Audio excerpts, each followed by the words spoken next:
Sleep when you're dead. We got to win these races. We cannot go back. Your voice, your vote. The election for governor is 34 days away. How both campaigns are working to win you over. Plus, millions of tenants are worried they'll be kicked out of their homes soon. Think about my son, what am I going to tell him? What some states plan to do when a national eviction ban gets lifted. And a Virginia family is hurting after losing their young daughter to COVID-19. She was telling me her class job was she was class nurse. What they want you to hear before it's too late. It's a day we will never forget. Today, millions of Americans came together to remember those killed during the 9/11 attacks. New York City is known as a city that never sleeps, but not on that day or on that morning. How our communities spent the day honoring the victims. And local veterans say they will never forget this day. This is part of America. This is part of Lynchburg. How 9/11 sparked a special tradition in the Hill City. And President Biden's vaccine mandate is causing debate. The reason business owners across the country are split. Second Amendment debate. Tonight, Hill City residents will get to tell City Council just how much they want to be a sanctuary city. I need to step forward and do something. But not everyone is in favor of the resolution. It's not the place of municipalities to rule on this. By the end of the night, City Council will decide if Lynchburg will join over 100 other localities in Virginia. ABC 13 has live team coverage leading up to that moment right now. Breaking news. Virginia is now in a state of emergency. The actions officials across the Commonwealth are now taking.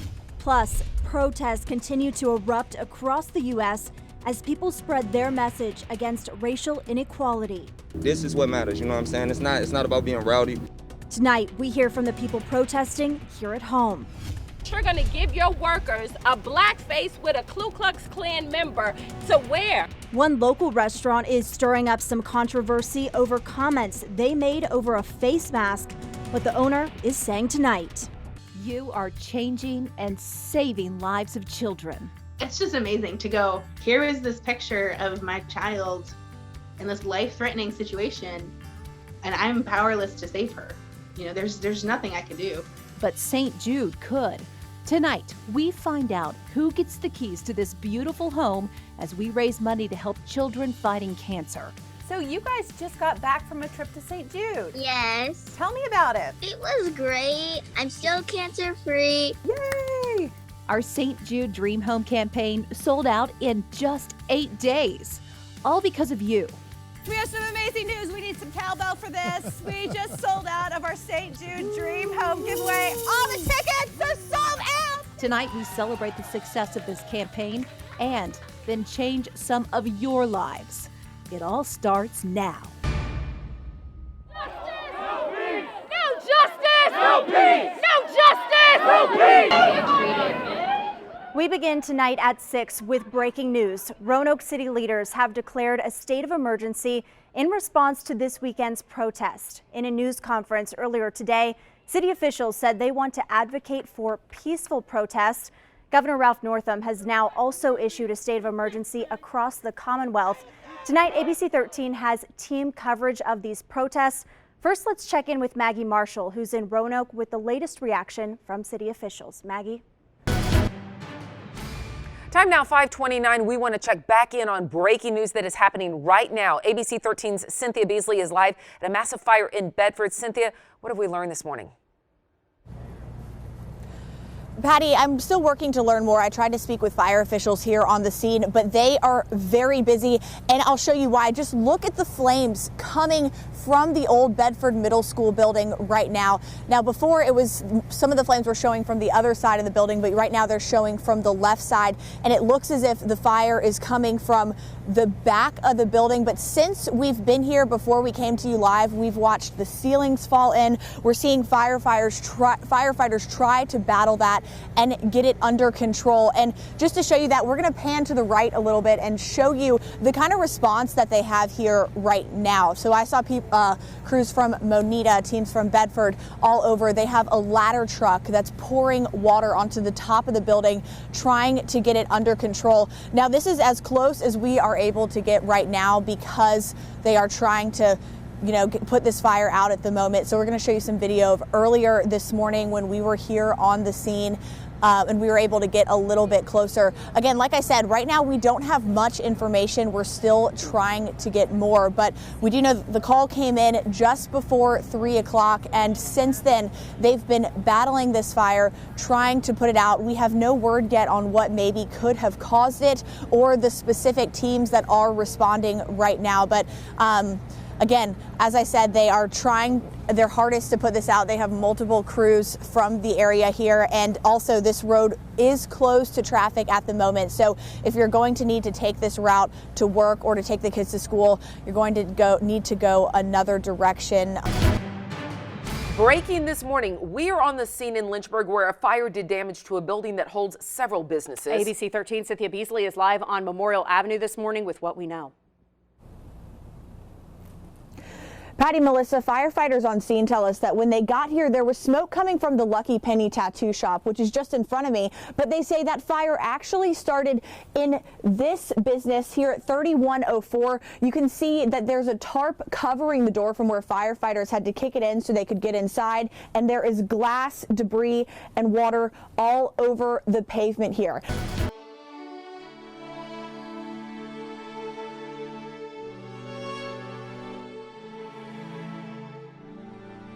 I can hear you, the rest of the world hears you, and the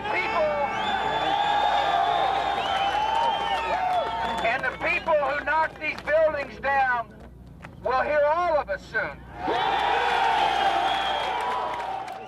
Thank you for joining us tonight. I'm Cynthia Beasley. Today was a day of remembrance as millions of Americans came together to honor those killed on 9/11 20 years ago.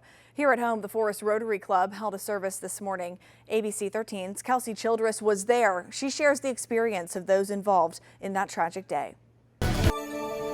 Good Monday morning. Time now is 6:29 and breaking overnight, a mess in Lynchburg after a peaceful protest took a nasty turn.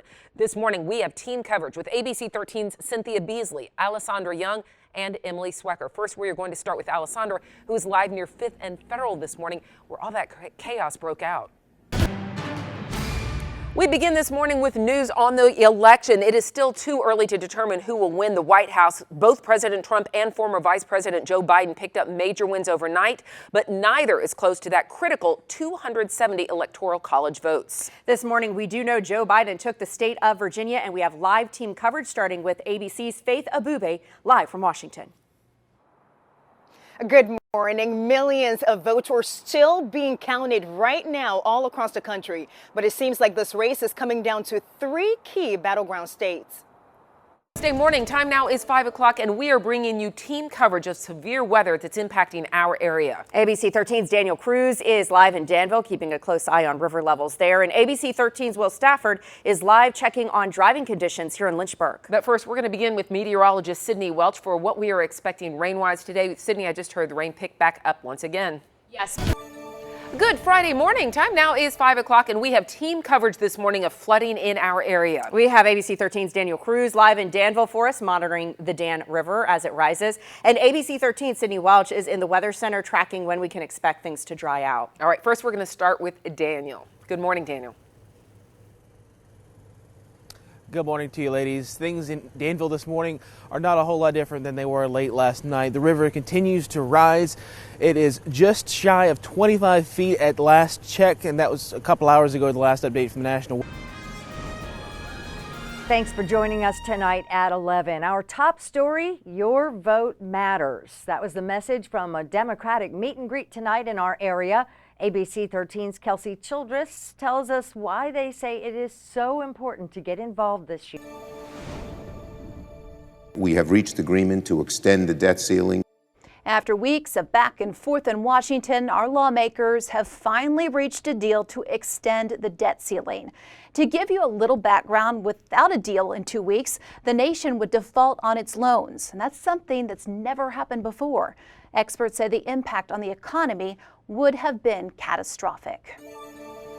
ABC 13 has team coverage on this for you tonight. Let's start with Kristen Moran, who joins us live in our newsroom with reaction from lawmakers.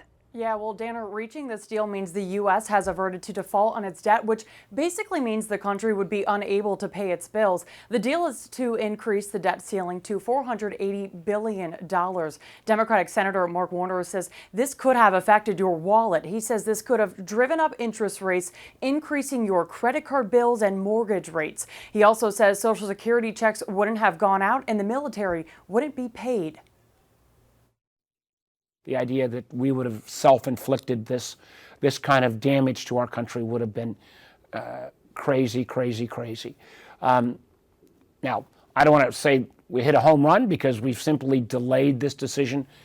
I also reached out to Republican Congressman Ben Cline about this deal today. In a statement, he says in part that the Democrats had 2.5 months to address the debt limit through reconciliation on their own. The left was on the verge of allowing the United States to default. Warner says this agreement allows Congress to extend the debt ceiling until December 3rd. He says hopefully there will be a vote on this agreement later tonight. If not, there will be one tomorrow. Danner, back to you. Now, the same date, lawmakers face a separate government funding deadline. Tonight, national correspondent Atra El-Nashor has a look back at how leaders on both sides of the aisle have changed their minds on this issue.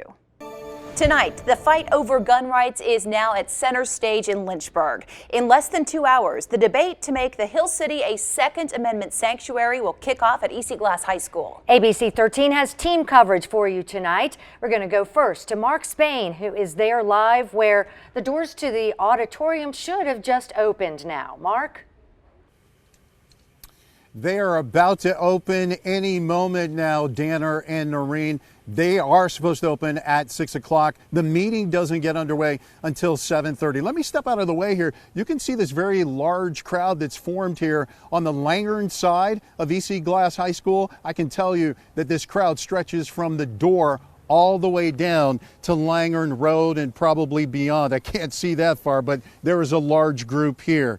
This meeting, as I said, begins at 7:30. The Second Amendment sanctuary discussion in Lynchburg began at a city council meeting back in December. Supporters filled the entire council chamber as well as the overflow room on the second floor there. So council decided to hold this meeting so those who wanted to voice their opinions could. If you plan to come out tonight, there are some things you need to know. Anyone who wants to address City Council needs to sign up to speak before the meeting. A sign-up sheet is available in the lobby here. Those who sign up will need to provide their name and locality of their residency and whether they're speaking as an individual or representing a group. Individuals be given 3 minutes to speak, and speakers representing a group get 5 minutes. You need to enter the high school from the Langern Road side of the building. Parking is available here at EC Glass. There is also overflow parking at the plaza. The Second Amendment sanctuary movement really took off after Democrats took both the House and the Senate back in November of that historic blue wave that swept across the Commonwealth. And when that happened, many said that Governor Northam would pass stricter gun legislation. Well, in Lynchburg, one man started a petition, and he's hoping to show Democrats that new gun laws are not wanted here. ABC 13's Brett Vickery spoke with him. Brett? A big motive for Kurt Deemer and many other supporters is safety, and after a long discussion about this resolution, he says their goals have not changed. Over 2,000 people have signed his petition on change.org since he started it in November, and that number continues to grow today. He says he wants everyone to come out tonight as it could be a very historic night for Lynchburg. We want Lynchburg to be a sanctuary for the Second Amendment, to be a sanctuary for safety, and not a sanctuary for criminals. And we think that if we're the only locality that doesn't pass this, then the criminals have an open invitation to come to Lynchburg. Deemer says the battle doesn't end tonight, which is why they're encouraging people to register to vote as well in preparation to re-elect city officials in May. And now the doors are open. You have until 7:30 to get your name on the sign-up sheet to speak. Mark, back to you. All right, Brett, thanks. Ultimately, it will be City Council deciding whether or not Lynchburg becomes a Second Amendment sanctuary city. ABC 13's Hannah McCumsey spoke with City Council members today to get their reaction to all of this. She joins us live here at EC Glass tonight. Hannah? Mark, as the highly anticipated Second Amendment sanctuary public hearing kicks off in just over an hour, I sat down with several city council members to get their take on this public hearing. On the heels of area counties like Bedford, Appomattox, and Nelson all voting to become Second Amendment sanctuaries, Lynchburg Mayor Trenae Tweedy says calls and emails have been flooding in. We have heard from a lot of people on both sides of the debate.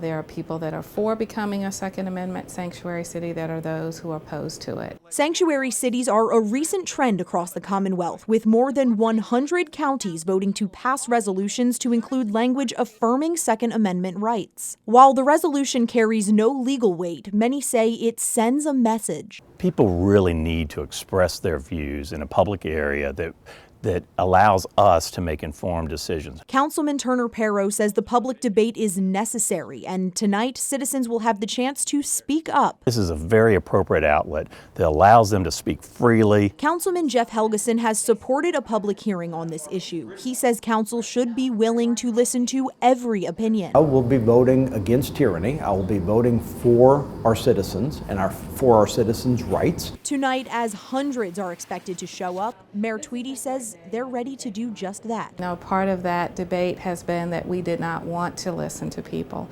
We did. We will continue to listen.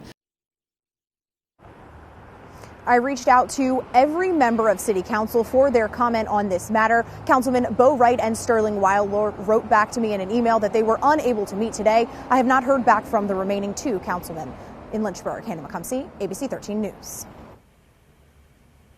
There are at least two sides to this growing debate. ABC 13's Alessandra Young spoke with some folks who don't want to see Lynchburg becoming a Second Amendment sanctuary city. She joins us live tonight here at EC Glass as well.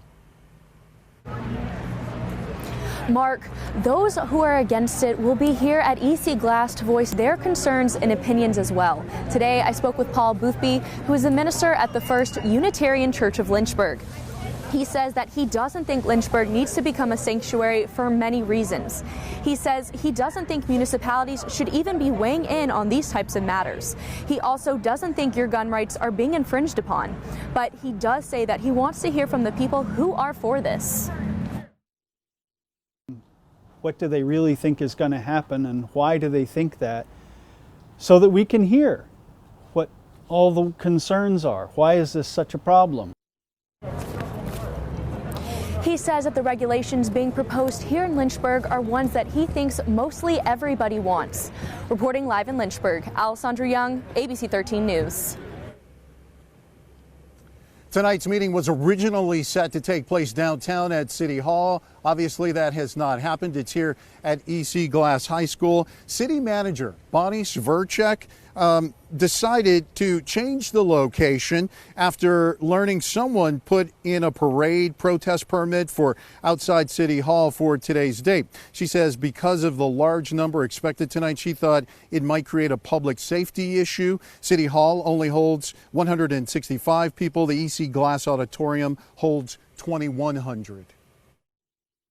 At that point, there was no longer a safe environment outside of City Hall. We can't accommodate 500 people on the sidewalk outside of City Hall. All right, and as you see right there, this is a gun-free zone. Because the meeting was moved here to a school, guns are not allowed at this meeting tonight. Virginia law makes it illegal for them to be on school property. I know we've been sharing a lot of information over the last hour, so let me recap some of it for you right now. The doors are open. They just opened a few moments ago. You can sign up to speak, but you've got to do that by 7:30. So as many people who sign up will get an opportunity to speak. Individual speakers will get 3 minutes. Those speaking on behalf of a group will get 5. And if you can't make it out tonight, ABC 13 is live streaming this event, this meeting for you on our Facebook page and at WSET.com.